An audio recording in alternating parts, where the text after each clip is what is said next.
E é hora de viajar para a Europa, Londres, conversar com o nosso correspondente Ulisses Neto, que já está a postos para falar com a gente.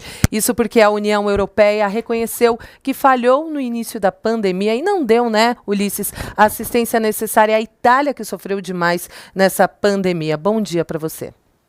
Bom dia, Kalina, e a todos que nos acompanham aqui em Londres, 10 horas mais 41 minutos agora. A semana termina com sol entre nuvens, termômetros marcando 12 graus em Westminster.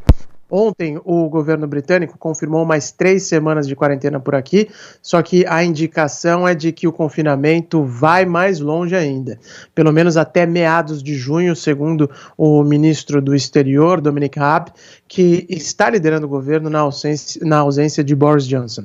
Raab insistiu ontem que relaxar a quarentena agora seria imprudente e elevaria substancialmente o número de mortos nesta pandemia. A verdade é que o governo conservador aqui no Reino Unido está sendo duramente atacado pelo gerenciamento desta crise, né, ou a falta dele, porque o Reino Unido não tem testes, não tem equipamentos de proteção para os profissionais de saúde, sequer tem máscaras à venda para a população. É um contraste muito forte em relação a outros países desenvolvidos do continente, como Alemanha e Áustria, por exemplo. Até Itália e Espanha, países mais afetados pelo coronavírus na Europa, parecem estar em condições mais controladas neste momento, em comparação aqui à dos britânicos. Ontem, a presidente da Comissão Europeia, Ursula von der Leyen, pediu desculpas ao povo italiano. Der Leyen reconheceu que o bloco deixou a Itália ao Deus dará no início da pandemia. Vamos ouvi-la. Yes, it is true that no one was really ready for this.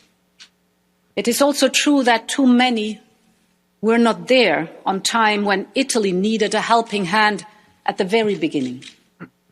A líder europeia disse, sim, é verdade que ninguém estava realmente pronto para a crise, e também é verdade que muitos não estavam lá a tempo quando a Itália precisava de uma ajuda no início, e sim, por isso é certo que a Europa, como um todo, oferece um sincero pedido de desculpas, mas pedir desculpas só por algo se mudar, mas pedir desculpas só conta por algo se mudar de comportamento.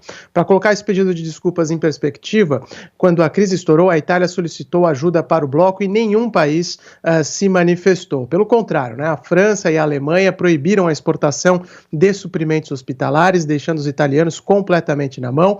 Os países que de fato abasteceram a Itália foram China, Rússia e Cuba, fornecendo desde máscaras até médicos e enfermeiras. Uma pesquisa recente mostrou que 88% dos italianos acreditam que a União Europeia falhou em ajudar o país, sendo que a principal razão de existir do bloco, né, pelo menos em tese, é a colaboração contínua entre seus parceiros.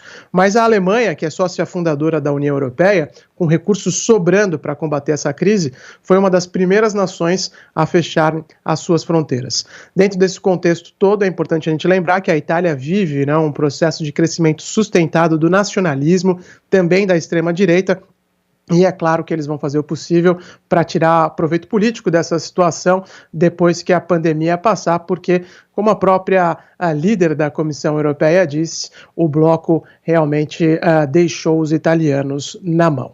Kalina.